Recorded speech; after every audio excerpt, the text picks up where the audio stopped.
The views and opinions expressed in the Golden Boot podcast are those of the speaker and do not necessarily reflect the views or positions of the Golden Boot podcast as a whole. Y'all ready to get rolling? Quiet on the set.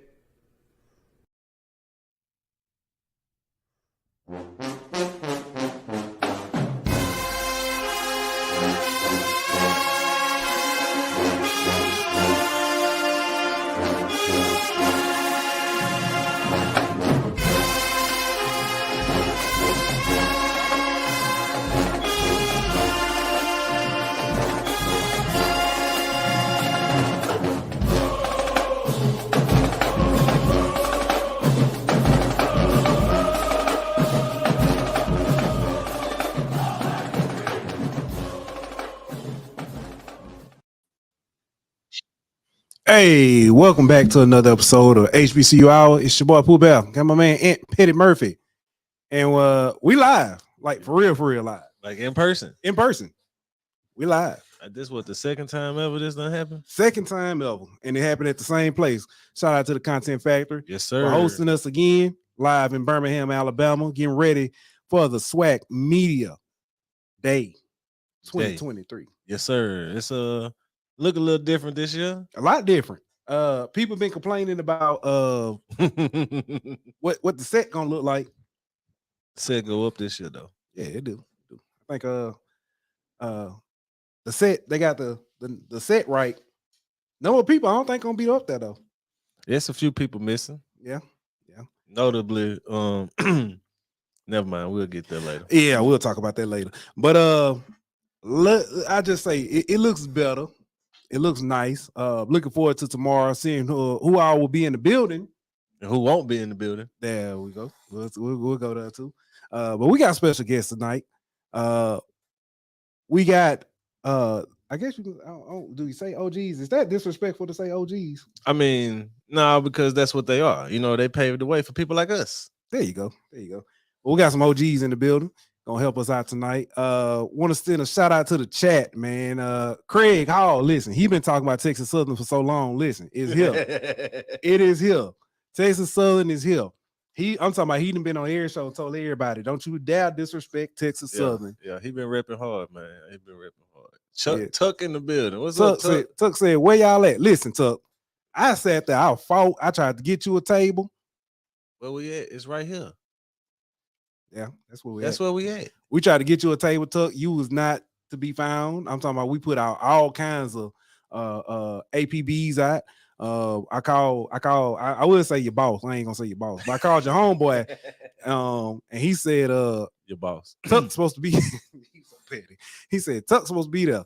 I said, I don't know what Tuck at. He ain't here, he ain't showed up. So I snitched on him. He said, oh, no invite. There was plenty of invitation. You know, y'all decided to be somewhere else. Yeah. What's good? Got Dave in the building. Hey, listen. Blue blood. My boy Blue in the building. What up, Zach? He said big time. Yeah, man. I'm telling you. Trying to be like you, Zach. That's all. I'm telling you, if you're in the Birmingham area, please do come down to Content Factory. Get in touch with those guys. Definitely do a great job. Top-notch service. Make you feel welcome. Make sure that your stream is how you want it to be, how you want it to look for you. Top-notch service, the hospitality on point. They got the best equipment they got everything you need, man. Everything you need.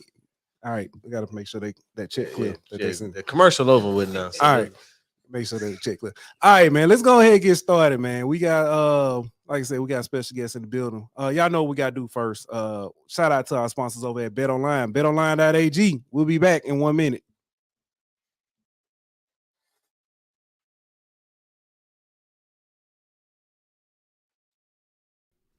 BetOnline.ag is your number one source for all your sports information, stats, news, and scores. Get the latest odds, lines, and player injury reports for this year's NBA and NHL playoffs. BetOnline is always your sports information headquarters. This season, we have you covered for all your sports wagering needs. We have everything from NBA, NFL, MLB, and NHL to golf, tennis, UFC, and boxing. BetOnline is the fastest and easiest way to get your betting info, including live betting options and your favorite casino and card games that you can play right from your home. Head on over to betonline.ag today or use your mobile device to get in on the action. Be sure to use the promo code BLEAV to receive your 50% welcome bonus on your first deposit. Bet Online, where the game starts.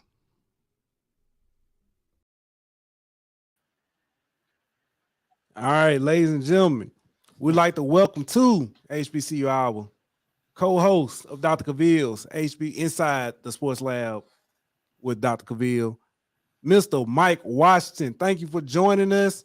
Welcome to, let me get it. There we go. Welcome to HBCU. How you doing tonight? Oh, pretty good. How you brothers doing? Doing well. Hold on, we got a little delay. Hold on, we here. Oh, you here? You here? Okay.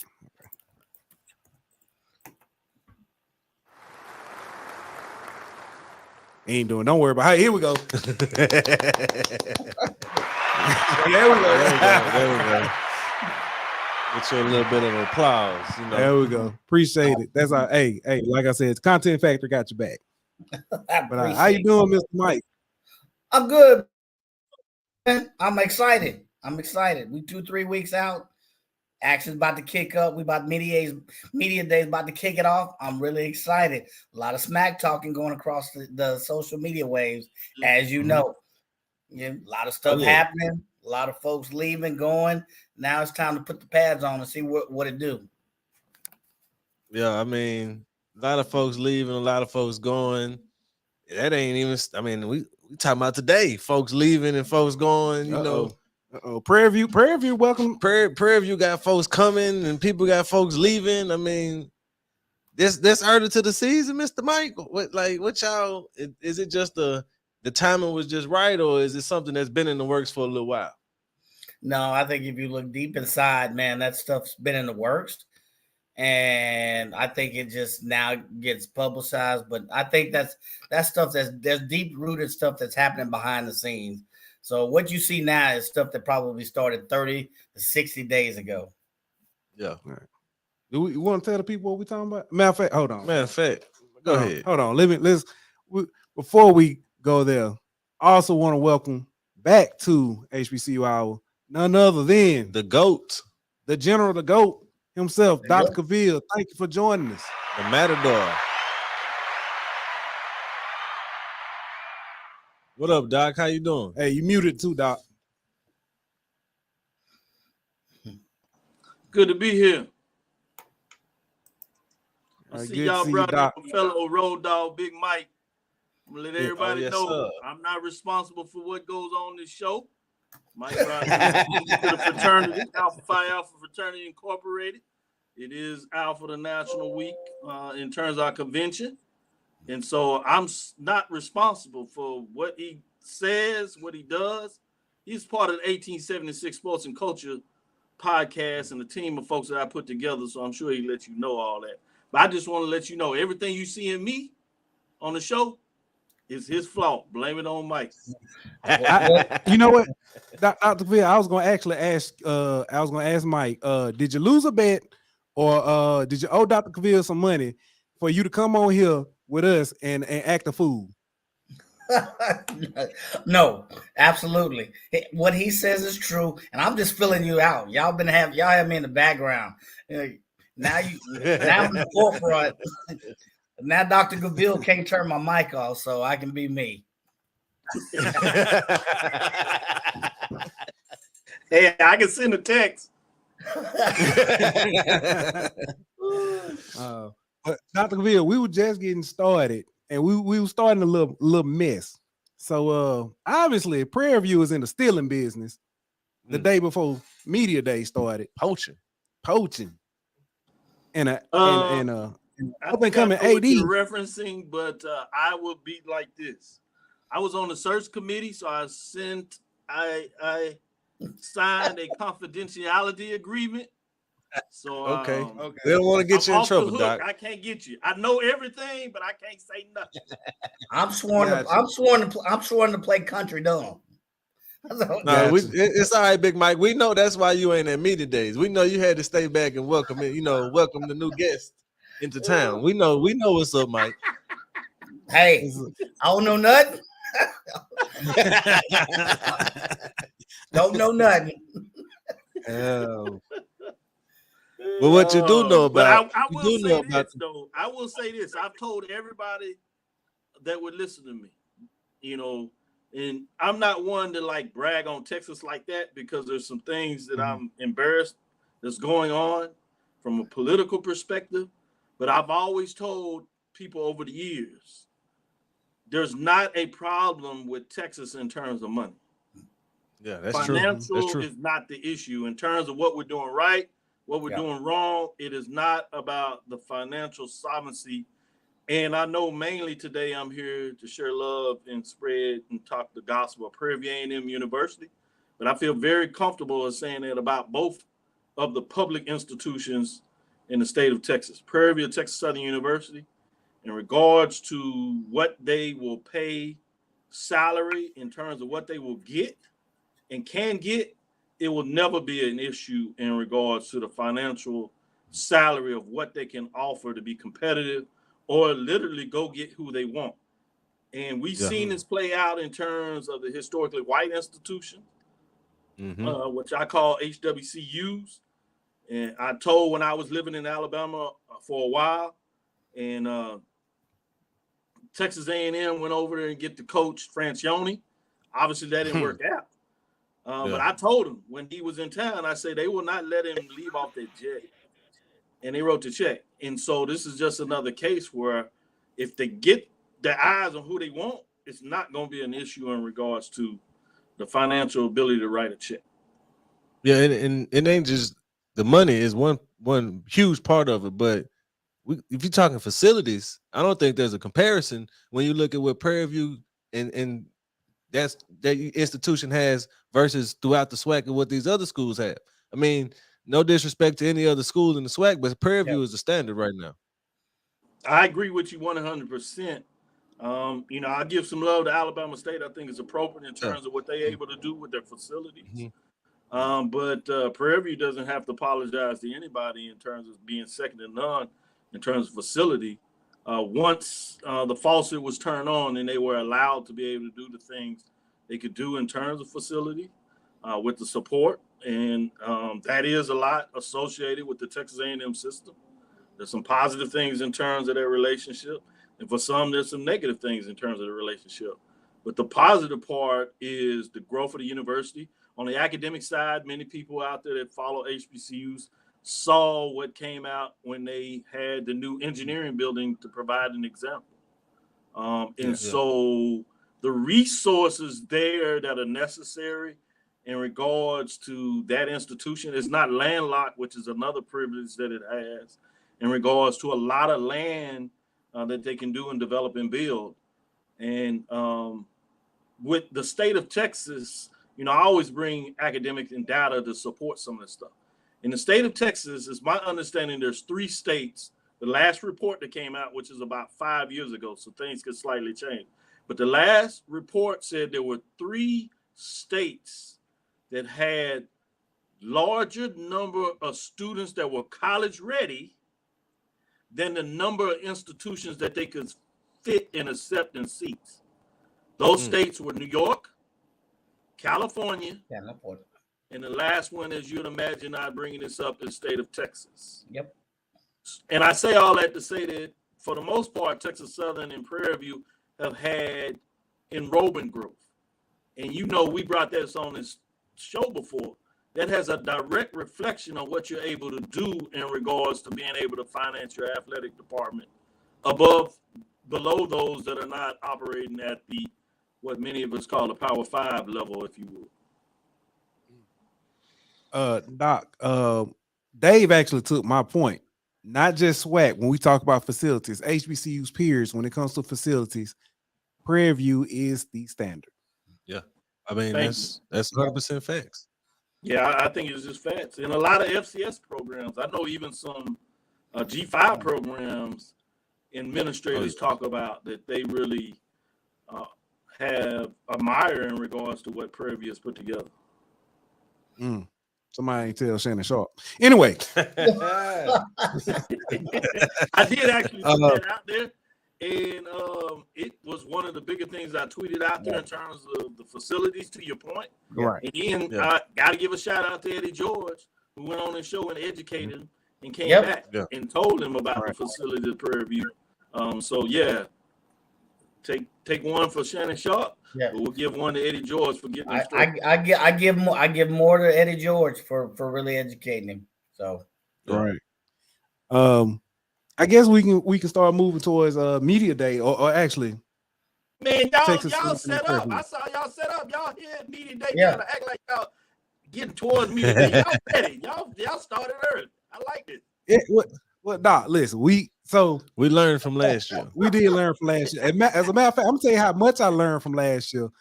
I got 2 bottles of lotion because I saw some pictures and I was ashing my hands on a couple pictures. I bought some lotion. I said they won't catch me this year. You got to be careful. You forget that what it means to be really streaming on television, what it means to be television ready, as they say. Yes, sir. And look, I remember last year. Mike don't have a problem with that. He always ready. They were just sharing how upset that not all the media guests are here today. One in particular that takes up a large corner. I'm not gonna say any names. Those bright lights ain't in there. Those bright lights ain't in there this year. That's for sure. Yeah, exactly. You got it. But now last year, Doc, we went from being like deer in the headlights, just looking around, trying to soak everything in. To this year, we diving in head first. Like, we know what to do this year. We got us a plan. We're gonna get there early. We're gonna set our stuff up. We're gonna be in there. Like they gonna have to kick us out this year, Doc. Yeah, I like the way y'all set up. It looks good. Y'all do look ready, taking that next step, and that's what it's about. In terms of what we do is working with each other, collaborating. At the end of the day, we're trying to showcase HBCU programs in this area a lot. In terms of SWAC, specifically for y'all, obviously bullseyes on Grambling State and Southern University, beyond what you all do with the great reporting for the state of Louisiana. Outside of HBCUs as well, I see and keep your eyes on y'all getting down and getting it done there. But yeah, you're right. It's about pushing forward. If you're not getting better, there's something wrong with that picture. I tell my you ain't growing, you're dying. Thank you. That's right. I like that. I tip my hat as well, fellas. I jumped in. I was like, whoa, let me step back. I'm in the big time now. I'm not there, but I'm in the big time. I was like, man.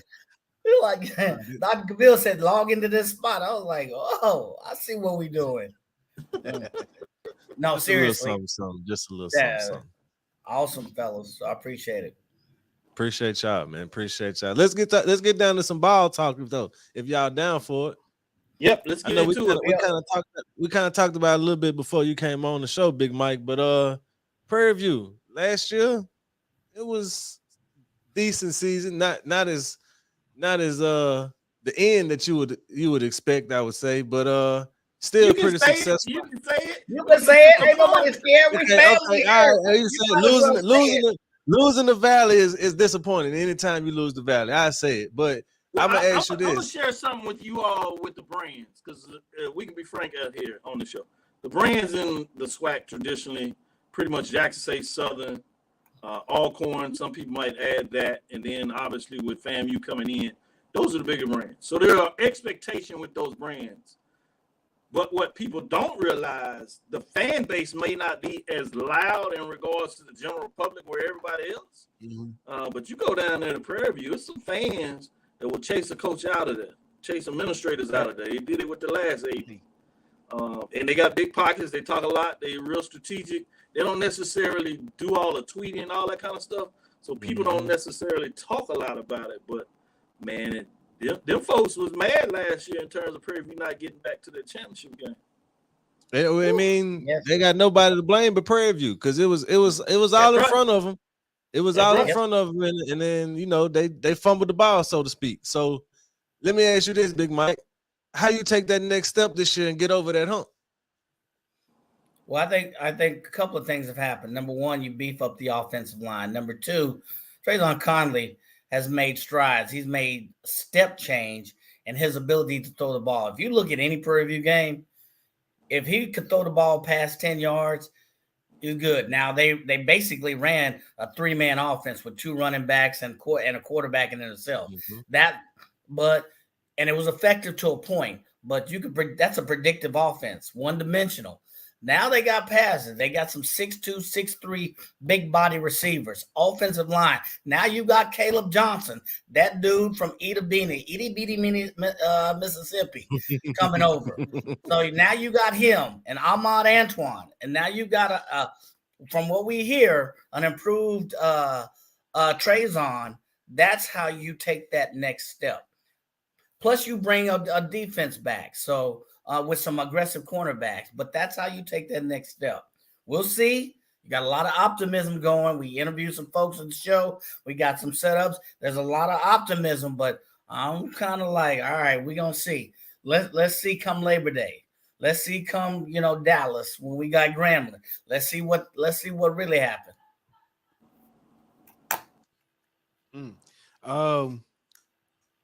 Prairie View. Somebody asked me today.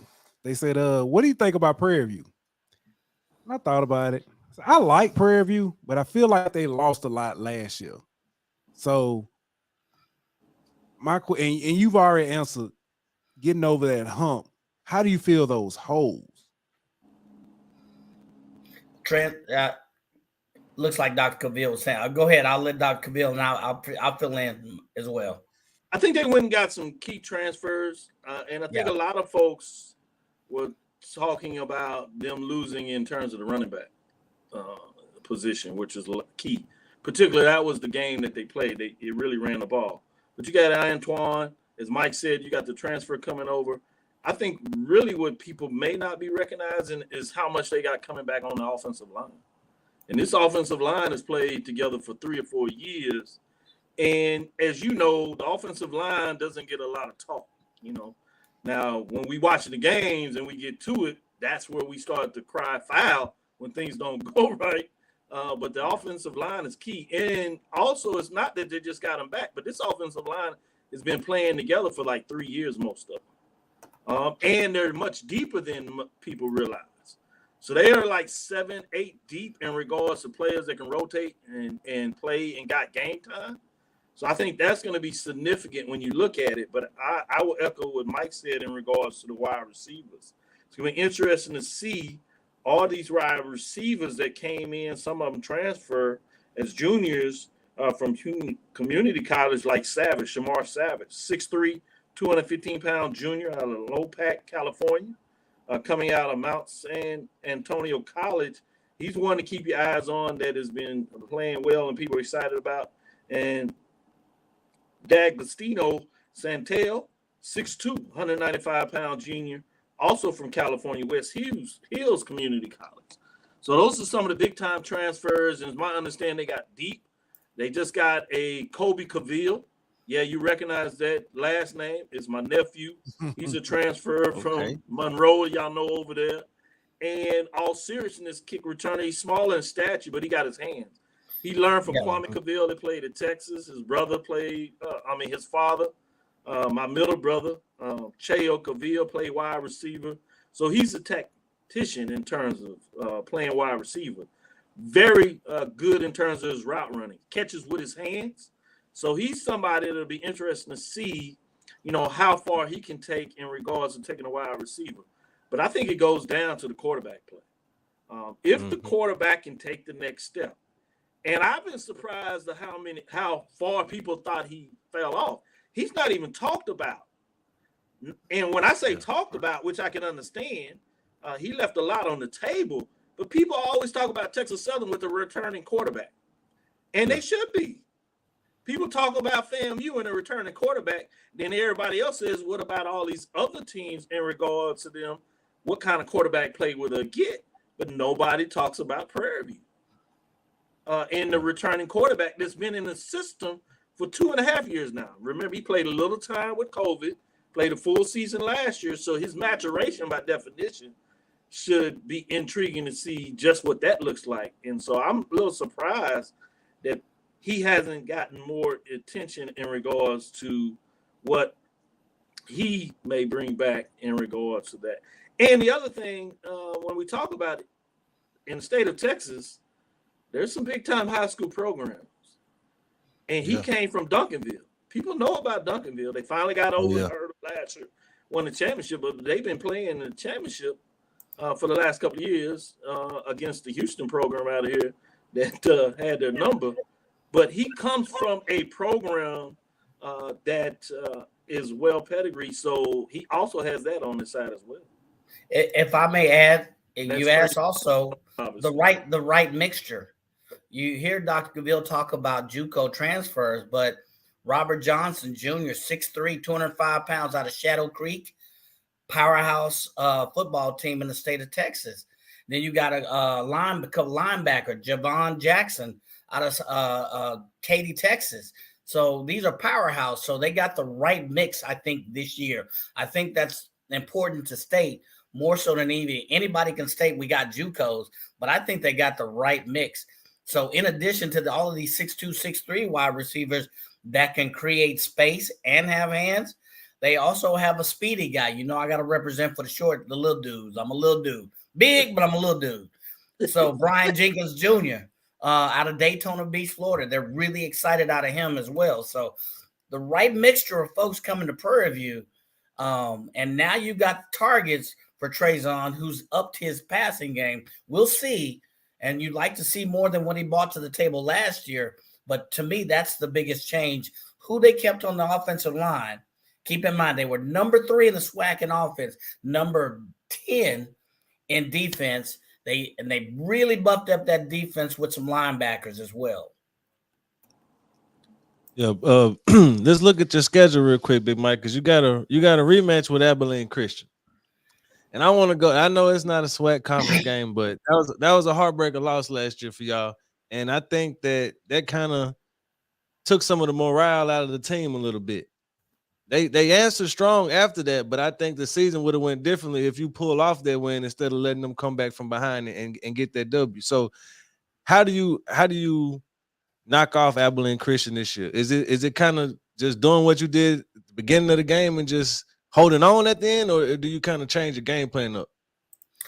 No, if you saw the game, 3/4 of that game, I mean, it was working.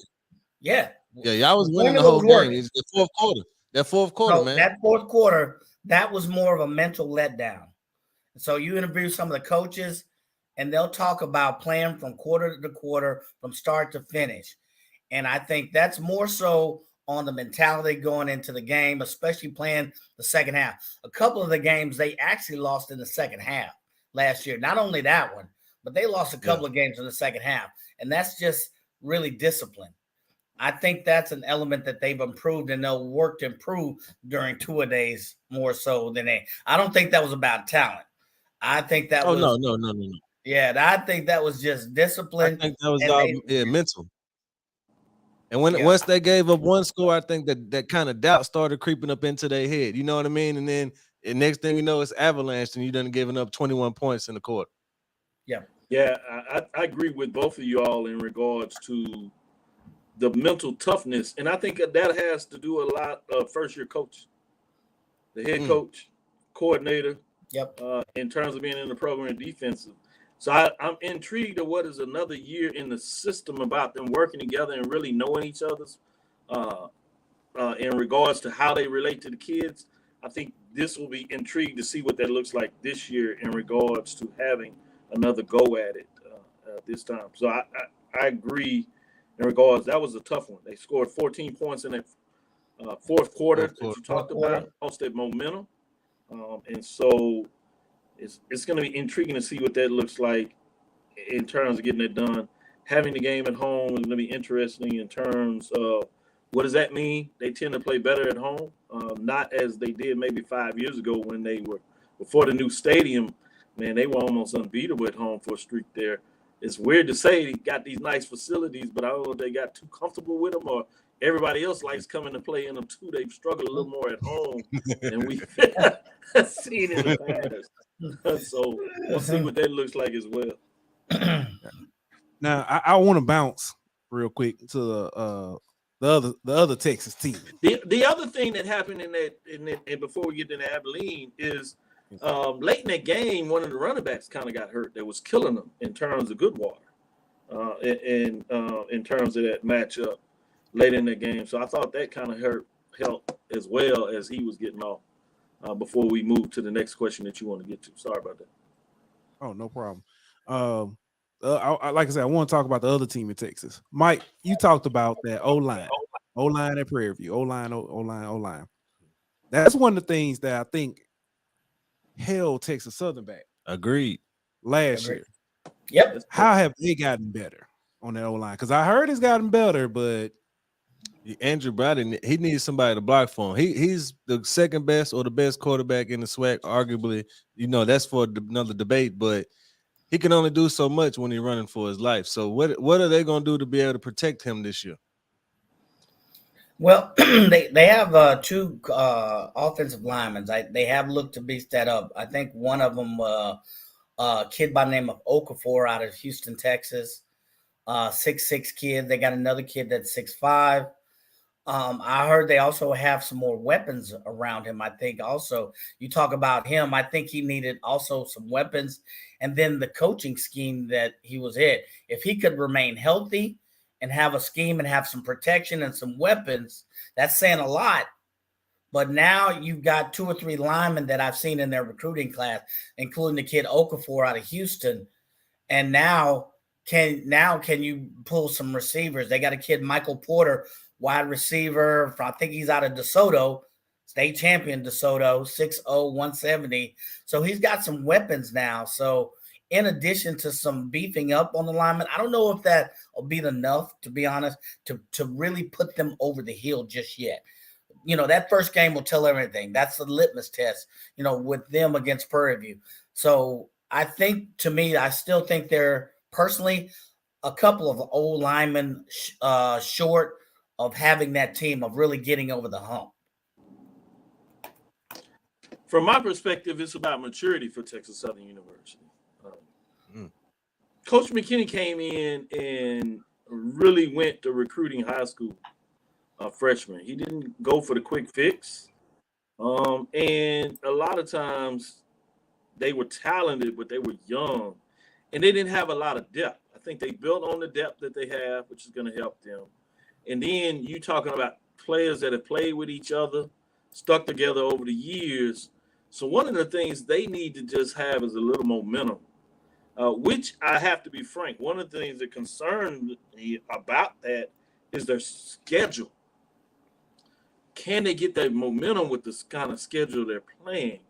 But if they can get off the hump and get that first game against Prairie View, that may be enough momentum to get them to think in the opposite direction and saying, this is not TSU again. And you got to believe coming in this year, although things went south, really it was only one quarter after, Mississippi Valley took out Prairie View, as last year. Texas Southern was rolling in that game against Alabama A&M on the road. Mm-hmm. And essentially, ifs and buts, we know all that. But since we're talking football, we can do that here and really look at it. Things went left when the quarterback, he got hurt his shoulder in the game, right? And was out. So I think that's the other question mark for Texas Southern. What is the health?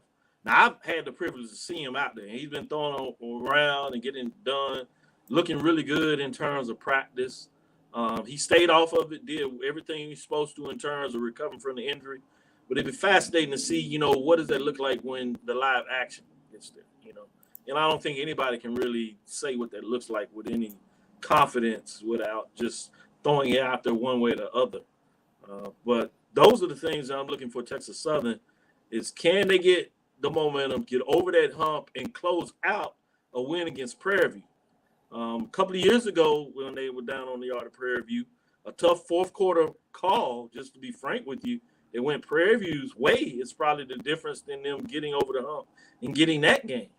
And so they've had, some tough occurrences of being in the game last year, notwithstanding where Prairie View really took it to them and was able to run all on them with, just really threw off things. But you saw how they recovered off the season. They have a lot of confidence against Southern. They got that done, obviously, but they got to go on the road to Baton Rouge this year. But this is not a team that's going to feel really intimidated about playing Southern. So that's going to be unique. Same way with Grambling. And so in a lot of ways, they'll be fine there. Even against Alcorn, the big bad bully for a lot of folks in the West. They've taken care of that. In fact, they've had a better record against the West teams outside of Prairie View than Prairie View has. Yep. So the confidence there. The concern I got is they have FAMU, which I think is just a tough matchup. They got to go to in terms of Alabama State, in terms of what that looks like. So they have a tough schedule in terms of what that looks like. As I look at it and just kind of go up, you start with Prairie View. Fortunately, that's at home, so they got to find a way to get that game. You got to win that game at home. Then they got Toledo. They play Rice. It's a short trip. People watched the Rice TSU game a couple of years ago. That was a coming out party. They gave Rice everything you wanted for 3 quarters in terms of answering. Can they play with that level of confidence and play solid in that game? If somehow maybe get the upset, it's really going to be something there. Then they got Grambling. They got to go to Grambling. So it's going to be a tough matchup. If they get that, then we know they're real. Grambling is going to be hungry. They think that's the opportunity for them to write their season and start off, in terms of that match in conference. So that's one to keep your eyes on to really see what that looks like. Obviously, at Lincoln, California, you got to believe they're going to get that ready there in terms of what that's going on. Then they got that long trip to Bethune-Cookman.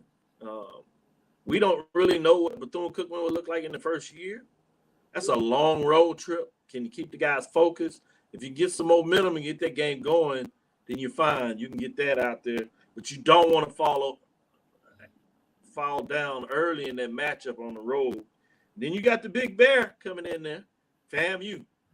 What can you do in terms of that matchup? But look at this stretch. Listen to this stretch. This is going to make Texas Southern season. Yep. 4 games in a row. You got FAMU at home. You go on the road to Southern. You go on the road to Jackson State, and then you have Alcorn State at home. Yeah, that's tough right there. That's a tough road stretch in terms of just the quality of teams in that matchup. And you got them like back to back to back to back. That's a tough schedule for me. And let's look at also data points. Last 3 or 4 years, this Texas Southern team, if you look at when Prairie View played them, that team, when they played them at the beginning of the year, if they'd probably played them at the end of the year, would have been a probably arguably different Texas Southern team. So they have no doubt demonstrated the ability to improve, but they finished 3rd in the SWAC in offense, believe it or not, but they were dead last in defense. They allowed more yards than they were able to get. So now you combine that with number 1, the schedule that Dr. Cavil just outlined. Then number 2, from a recruiting standpoint, not balanced. And from my perspective, not enough new bullets in the chamber to really, they can mature. Don't get me wrong. The coaching staff is maturing, but not enough components there to really overcome the talent that you're going to face in that tough road schedule, that Dr. Cavil just laid out. That's my concern. That's where the rubber meets the road. I'll tell you what, though, they get through that stretch and they 3-1. Yeah, buddy. You better watch out. Yeah. Let me ask you this, Doc. The 2 player of the year doing it like that, he get through that stretch. Yeah, that's true. That's true. But the 2 money games you mentioned, Toledo and Rice, do you think that where they're located in the schedule, the fact that they're kind of earlier in the season, do you think that helps Texas Southern? Oh, for sure. That's beneficial. Yeah. I think the fact that they're not like just big, bad FBS programs, they're solid. Yeah, that too. And they can get you. So I've seen some times where Texas Southern over the years has played some FBS programs and they kind of got beaten up. I think they got a little depth. I think they play with a confidence, and they're playing teams where they can find a way to be just as physical with, if not somehow maybe out physical and out play call them. So I do agree with you. Having them early and who they play in terms of FBS is beneficial to them. Particularly, again, I think it goes down to getting off the season with the win. That Labor Day Classic this year, more than what you've seen in the last couple of years, is both of these teams. Prairie wants to feel better about trying to find a way to get back to the SWAC championship game. And they do not want to lose to a team that they've had their number, let's be frank, over the last couple of years. But Texas Southern's on the other side. They feel the same way. They feel like they let a SWAC championship game appearance get away. Yep. If they can get off the hump and get that game against Prairie View, they're going to feel really good about, see, this is different. This is a different Texas Southern team. They finally got over the hump against Prairie View, and now they've defeated the other teams in the West. They went 4-1 in the West. Their problem was the teams they played in the East. Yeah. So people forget that the best record in the West was Texas Southern. Yeah. And they beat. I mean, they beat. It could happen again this year. That's it could right. happen They again beat this Graham. year. And then you look at their schedule, like you just said, they could go 3-1, 4-1 against the West, and then lose to FAMU, Jackson State. You know what I mean? And then turn around and undo all that goodwill that they did by running through the West. That's correct. That is the concern. And then, like I said, you throw in Bethune-Cookman. That's a tough and gritty team. They got to do coaching in there. They're going to be Nobody focused. knows what to They expect. have talent, and you just don't know a lot about them. Obviously, the time on the schedule, I think, helps a little bit. Don't know what's coming from Bethune. Yeah, you'll see a little bit from them by the end, so you'll have some game tape in terms of what they do. That helps. But the other thing is, I don't care what any side. I've seen these long road trips. The good thing is they'll take a plane. They won't take a bus out there. Yeah. As I said, financially, that's not really an issue with the Texas schools. They fly, whether they go to Alabama or they go to Florida. They're going to fly to those games.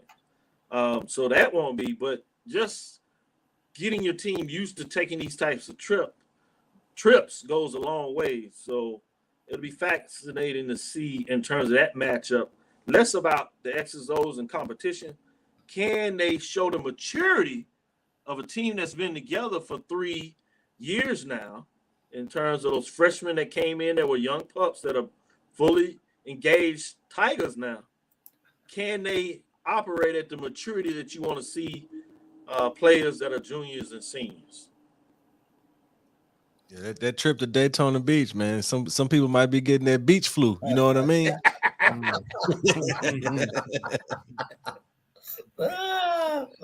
No doubt. So this is what has been on my mind. The East has kind of, for the last few years, been, saying, oh, this team is going to win East. This team is going to win East. This team is going to win East. Now, but the West has been kind of a hot potato. It's not, I guess it's not necessarily a hot take. I think the West is top to bottom, probably going to be separated by 3 games at most. That's including UAPB?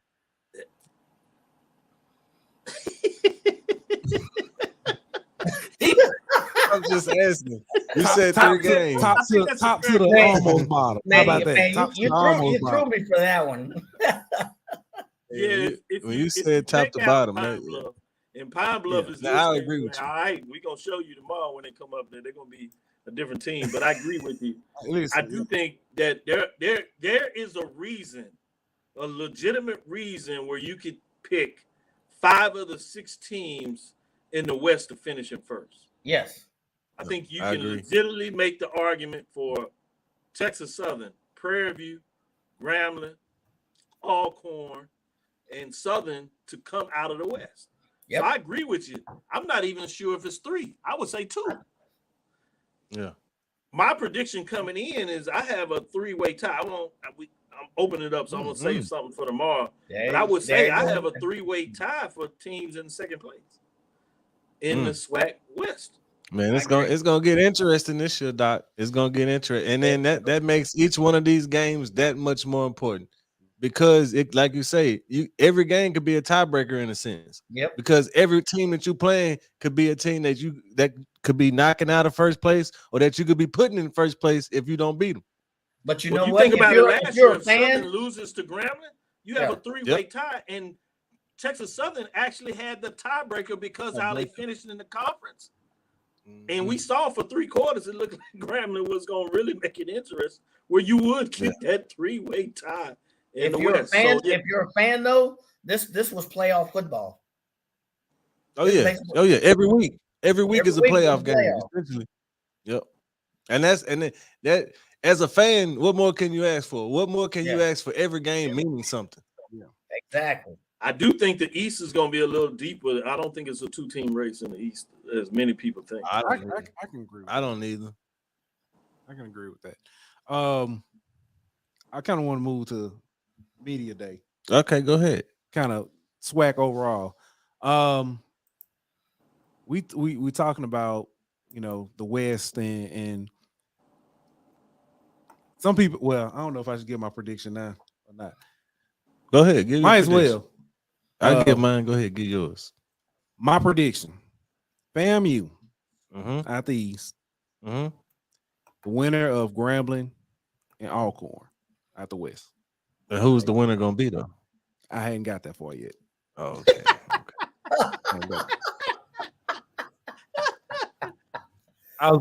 You almost said something because I did see a certain coach. He wasn't wearing his tights today, but I did see a certain coach, and a Willie Walker suit today. I was like, they look like they can contend.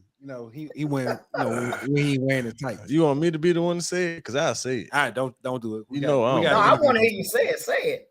I don't mind. I said Grambling coming out the West. Oh, Ooh-wee. Grambling coming out the West. That's a hot take. I got this. What I got? I got Grambling, Alcorn, Southern, Prairie View, Texas Southern, UAPB. That's my standings in the West. Damn. Well, let's ask this part. What is the game differential for those teams? Oh, I think Alcorn and Southern, I think they're gonna have a tie for second place. Okay. And then I think Prairie View and Texas Southern gonna be a game behind them. So I kind of agree with him. All 3 of them gonna be within like 3 games of each other. Well, Grambling the number 1, and then all the way down to 15. Yeah, so 2 games. By 3. Yeah, pretty much. 2 games. 2 games. If you had them time. Here's my hot take on the East side. Okay. Alabama A&M finishes either 2nd or 3rd. I have them finish up there at the top. I agree with you. There are a lot of things that I like about Alabama A&M that I think people, because I think A&M is still filling people's, how do I want to put it? Putting their negative thoughts in regards to how they got beat against Jackson State 2 years ago. Yeah, and they didn't kind of bounce back last year. So I think people have kind of wrote Alabama A&M. And if you really look at what took place about Alabama A&M, they finally actually had a defense that played pretty solid for most of the season. They didn't get the offense, but a lot of the offense is just didn't get really good, solid, consistent quarterback play. And if you know anything about him, it's hard for me to believe that he's going to go 2 seasons in a row where he just gets really bad quarterback play. If he gets average quarterback play and he has that same type of defense, they look good. And look at this. I like to look at schedules. They got FAMU at home. They got Jackson in Mobile, excuse me. Obviously, they have Alabama State in the Magic City Classic. It is what it is. Their toughest game, pretty much for me, is the road game against Southern. And they had that early. And so in terms of a schedule with some of the teams that are tough, it plays in a favor in terms of who they play and where those games are. So that's another thing that I think goes in the Alabama A&M favor is their schedule. And that's one thing that I don't necessarily hear a lot of pundits talk about is they talk about records, talent. But I think in this conference now, as expansion is taking place, you really need to look at the conference in terms of the schedule. Who are the non-divisional games they play from the other division? And then where are those games? Do you get those games at home or are they on the road? And I think that's going to go a long way as we get into the season to see how things shape up in both the West and the East in regards to those 8 games. Oh, man. I'm going to give you a little more homework. I'm going to give you a little homework. It's not a hot take. That's a line take. You talking about you or me? Oh, okay. MEAC Mike, man, he must be talking. He must be talking about the Celebration Bowl. I Yeah. ain't no telling what me Now and that's Mike. a hot take. Yeah, Mike always SWAC talking to about win the somebody. Celebration Bowl. Oh, that's your take, Dr. Cavil? I'm saying win. I'm asking the question. Oh, the you SWAC asking gonna win. Yeah. When is the Whenever- SWAC finally going to match up really well in Well, I the say this. celebration? Whenever they start taking the trenches as seriously as the MEAC takes the trenches, I think Yep. that's why the SWAC team that's why they lose all the time, because they don't put the same emphasis. We got skill positions in the SWAC, they got trench play in the MEAC. And it's time, a tale as old as time when it comes down to football is the game is won in the trenches. And whenever you got the advantage in the trenches, you got the advantage on the field, and that's been the MEAC so far. Yeah, it's hard to argue against that. I've Yep. heard a couple of folks that talked about that. I know Charles always likes to put that out there. I think it's gotten closer over a period of time, last couple of games. And I would think agree. competitive as the game shows that, but that's fascinating. And the other folks talk about the time off. I think it's just one of those things. You got championship teams playing each other, and I just think MEAC right now just has the case right now. Well, I think that week off thing can go two different ways, because you got the rest, but you also got rust. You know what I'm saying? I agree. That's why I said I think that's over. I think that's overplayed. I think it's just a SWAC fans trying to cope with the reason and trying to justify it in a sense. You know what I mean? We also not think that the MEAC plays with a certain chip on their shoulder. Rewind 3 years ago. Yeah, that's true. Remember, that's true. Conference alignment, FAMU, Bethune jumped over. Everybody's talking about super conference. What's the MEAC gonna do? Super conference. Well, let me ask you this, Mike. How much of the MEAC playing a stronger out of conference schedule than the SWAC? How much does that factor into it? Because they play the Villanovas, they play the, they play the CAA schools, they play they get a bigger variety of teams. So therefore, I think that's whenever it comes time for celebration, they've seen so many different styles that it ain't nothing you could throw at them that they haven't seen pretty much. I think that's part of their argument for all along. They've heard this, ooh, man, SWAC, super conference, SEC, now the new HBCU SEC. I think part of that is the MEAC has always played. We played better out of conference teams. We play smash mouth in your face, in the trench football. There's nobody that can line up. I don't care how much you hype up. You line us up in the bowl, we're gonna beat them. That has been their mentality. I always thought a little different about it. I think that is one thing, but like you said earlier, I think maybe that's a little overhyped in terms of the conference. They've only played extended conference over the last 2 years. That's true. And so it's not enough data points to really measure to see how significant that is. And it'd be different to me if the MEAC was like beating down the SWAC in terms of winning 14-21. I mean, the game last year was in overtime. Yep. It was a coin flip. Yeah, anybody could have won that game. It's not like Central just came in and slapped Jack State all over the field. It was a great contest, and they need credit because they won the game, and that's where it counts. But that game went back and forth. It was a heavyweight knockout fight and really entertaining in regards to just plays going back and forth, both key plays, big plays, answer plays. You had the touchdown drop, which would have mean that maybe the game would have kept being played if they kicked the extra point if he catches it. And we never know how it plays out in terms of both teams have to find a way to continue to execute. I think generally, even with the South Carolina State game, that game was close for 3 quarters. They pulled away, and credit to them, a couple of key turnovers as it got away. And even the North Carolina A&T matchup before COVID, for 3 quarters, that was a 14-point. I don't know. That's South Carolina State. We say it was close, but that was 31-10. I'm saying it was close until the late in the fourth quarter, and they had some turnover and went over. Remember, in the first half, Jackson State had the lead until late in that game, and then Jackson State made a couple of big plays, big pass plays, and turnovers and spread it out. Yeah. But that game was close and competitive until the end of the game is the point I'm trying to make. And then you had about 4 years of North Carolina A&T.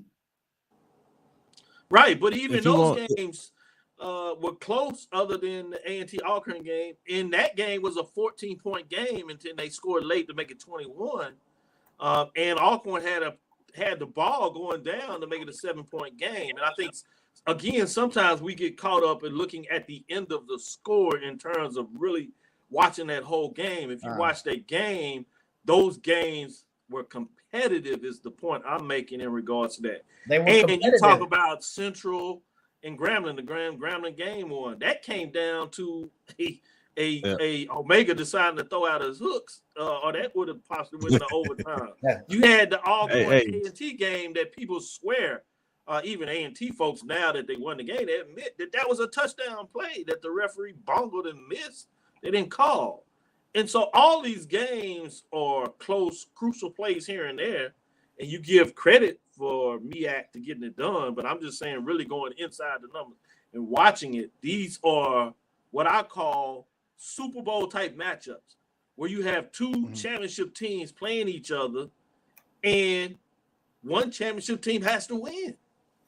I agree, but it just seems that championship team that has to win seems to come out of the MEAC. And when you play that kind of ball, I'm not saying they got to win in a dominant fashion, but when you play smash mouth football, there's certain coaching moves that are made on the field.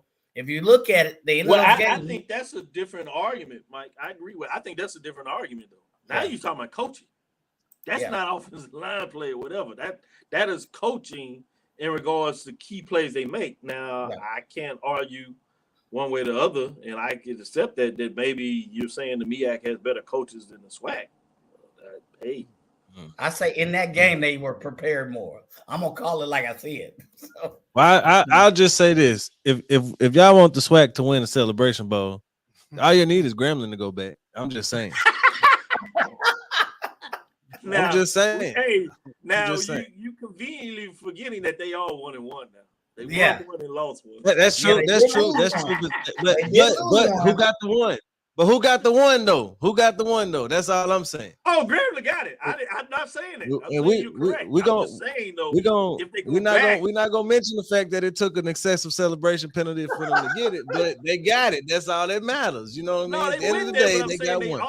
They also turned around. Yeah, I know they lost the year before. They lost the year before that. Yeah, we know, but they got to get back the next year. I like the way he turned that off real quiet. I ain't talking about that. Yeah, we know, but it ain't about the first one. It's about the second one. That's all that matters, you know. Yeah, it ain't how you start. It's how you finish. That was on Real Talk. That was a talented Grambling team. They had. And I still say if Kincaid don't get hurt, they beat Arizona that year. Yes. Oh yeah, no doubt. I agree with you fully. I watched that game. As it went down there, I was like, "Oh, they finna get these boys right here." I said they're gonna cost their guys. And they almost had them. They almost had them, even with Kincaid being hurt. They almost still have them. Yep, they're right there. Now he don't get hurt. In the spirit of that. In the spirit of that. Okay. What game with HBCU, FBS? What game do we possibly see? HBCU take it. Ooh. The Rice Texas Southern. That's the one I was thinking. Yeah, that's the one I was thinking. I was good because Prairie nearly beat Rice several years ago. But I said Texas Southern had them a couple of years ago. Southern had them. Yeah, that's right. Southern had them. No, I said Texas Southern. Texas. Yeah. I'm gonna throw this out there just simply because I'm gonna throw this one out there just simply because of recent turmoil. Howard Northwestern. Ooh. With all, I mean, considering Northwestern's been struggling, now they're down a coach. Yeah, they down a lot. Quarterback and several players are transferring. You got the quarterback suing the school. Yeah. Hey, I gotta because I did it on radio. That's an interesting one. I like that. Joshua Sims Sr. Joshua. He done talked me into it, man. And because I done said it, either I'm gonna look like a fool or I'm gonna look like a genius. And at this point, I just gotta stand by it. So North Carolina Central over UCLA, man. UCLA probably starting a freshman quarterback. Oh, come I know on, it's a man. long trip. I know that's a long trip. That's a long I trip. know it's a long trip. I know it is. But Joshua got you on some of that Carolina moonshine. You couldn't get it I out. I want some of that. It's all good. It's all good. But I will say this though. I agree with you on the TSU one. I don't know. Rice got this transfer quarterback, JT Daniels or whatever it is. He done been in college for 8,000 years, seems like. But he I'm not sold on him, man. He hadn't played in like 3 years where he's been. So I think the rust is gonna affect them, and I think TSU is gonna have a chance to match them score for score. And when it gets late in the game, all the pressure is gonna be on Rice. And we talked about it earlier with the Abilene game, kind of, having a lead, but all the pressure being on you at that point. Yep. All the pressure is gonna be on Rice if TSU has a lead. So I feel like if TSU is able to keep it close late in that game, I think you're gonna see Rice start to make some of the mental mistakes that we talked about Prairie View making against Abilene. That's certainly the recipe. Yeah. I agree with that's the recipe. Agreed. That's the recipe. Well, I don't want to do this. We gotta get ready to wrap it up because we got a big day tomorrow. Mike got to go vacuum a red carpet. Man, I told you not to tell nobody that. I didn't say for what, but I'll just say he got to vacuum a red carpet and cut up some confetti. So we can go ahead and let Mike get up out of here. But before we go, Dr. Cavil, Mike, so y'all know how we do give y'all a chance to talk about your show and everything and tell everybody where they can find you. All right. I guess I can start off 1876 sports and culture. Joe Clay, Big Al, Big Roland, Shanetta Haskell, only the third female drum major in Prairie View history, and myself, Big Mac, debuting August 27th. Coming strong, coming live at you, baby, with all the sports and culture that you want to hear with Prairie View A&M Sports. Each day, every day. So check us out at 1876 and at 1876 Sports and Culture. So check us out. All right. Thank you, Mike. Dr. Cavil. Hopefully everybody know, but certainly would love to see some more people that don't know come and check us out Tuesday and Thursday with my counterpart there, Mike. You just heard from him what he does in terms of spinoff, but he joins us when he's not working in terms of taking his traveling trips. He's like Santiago. We always trying to figure out. Y'all see how he said that? He was like, not working. You see how he do me? You see how he do me? Hey, man, I'm just saying. And then you have Charles Bishop, as you know, always bring it in there. So check us out on Tuesday and Thursday. That's 6 to 7 Central Time. And then during the football season, we'll start off the week before the MEAC SWAC Challenge. That Sunday, we go at 9 a.m. So check us out. Before you head to church, you can get your HBCU sports news, and we cover and talk about what happened that Saturday in regards to the week. All right. Sounds good. Everybody want to talk about this wide receiver. What are we talking about? Craig Hall has been trying to talk about JJ. Who is JJ for TSU? Can y'all tell us about him before we go real quick? No. Anybody know who it is? It's supposedly somebody that's returning from injury last year. Oh, Miss Body said she pointed out earlier as well. Said their number one wide receiver, Jyron Johnson. He's coming back from injury as well. So, I guess that's one of their playmakers for TSU that we need to keep an eye on. Yeah, you told me he's a tight end. That's why you said you. Okay, tight end. Okay. Yeah. Sorry about that. Yeah, 6'4" tight end. Oh no, it's all good. 8 pounds. Sophomore. Yeah. He was a relief valve. That was really good for body in terms of when he got trouble, and he would make big plays. Yeah, he was a dump off. Even though he played tight end, in a lot of ways he can play as wide receiver, and that's probably what threw you off there. I got you. That he's good. The safety blanket for. Yeah, good safety blanket. So, if he's healed up and he's ready to come back, he will be a great addition in terms of opening up that field and being able to make plays, another playmaker, if you would, in terms of Texas Southern University. Absolutely. Yep. They should move him. Appreciate it. Good stuff, fellas. Um, Appreciate it, fellas. Good stuff as always. Your time, he out of Louisiana. Yeah. Out of y'all state. Okay. I've heard that name before. Yeah. Appreciate y'all joining us. Appreciate y'all in the chat for tuning in. It was kind of calm in the chat tonight. No, it wasn't. Oh, it wasn't. No, I appreciate y'all for having us, man. I really do. I don't know, y'all saw Dr. Cavil tell you about, his little nephew that's playing. He said it's Cavil, but it's really Cavil. That's the athletic side. You know what? I'm glad you said that, Mike. It's a kid, Cavil. I done known this man for 30 years. I done been in family. They get into fights over who Cavil and who's Cavil. He's a Cavil. You know what? I was going to ask that question, and it slipped my mind. I was going to ask, now, so the Cavil or Cavil? So the Cavils are the athletes and the Cavils are the scholars. That's what you're saying? Yes. He won't say it, but I'll say it. He is both a scholar and an athlete. He is a Cavil. He comes from the Cavil side, my brother's side. So he's a Cavil or a Cavil, however you want to say Cavil that comes from that other side over there. Yeah, Cavil. And they like to, you got to watch them folks over there. Oh man. Oh man. But in seriously, we do the Big Ben Cavil Award, Senior HBCU Player of the Year Award, and it's named the Ben Cavil, our cousin that played at OU, but his dad played at Prairie with the championship Prairie teams in the 60s. But his dad played at Wiley College in 1925.